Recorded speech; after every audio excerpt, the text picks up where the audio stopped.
फ्रायचा मसाला कसा करायचा ते दाखवते या. हा जवारी लसूण आहे, याला सालं काढावी लागत नाहीत. खूप पातळ सालीचा लसूण असतो, त्यामुळे साला सकट घ्या.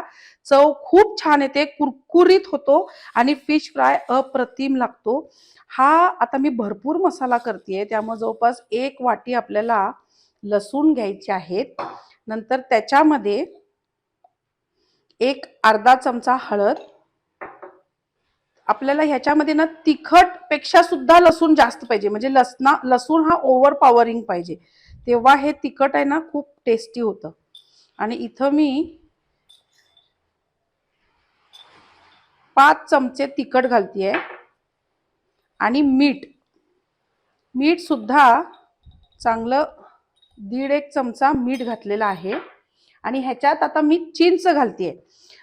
काही लोक चिंच घालतात, काही लोक कोकम घालतात, काही लोक कोकम आगळ घालतात. गोवा, कुमटा, मालवण ह्या साईडला चिंच आणि कोकमचा वापर केला जातो, बाकी सगळीकडे लिंबू रस वापरला जातो.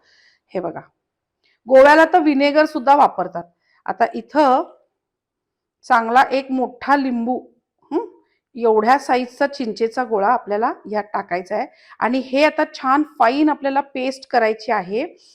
थोडं थोडं पाणी घालत आपल्याला ह्याची पेस्ट करून घ्यायची. हे बघा, हे असं फाईन पेस्ट तयार होते.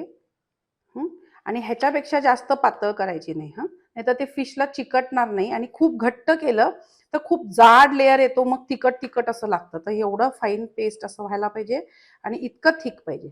आता हा जो मसाला आहे ना, हा आपण छान पॅक बंद डब्यामध्ये, तुमचा स्टीलचा घेऊ नका, काचेचा घ्या, काचेची भरणी घ्या. त्यात भरून जर तुम्ही फ्रीजमध्ये किंवा फ्रीझरमध्ये ठेवलं तर महिनाभर टिकतो. जेव्हा तुम्हाला फिश फ्राय करायचा असेल तेव्हा हा मसाला काढायचा आणि तो लावायचा.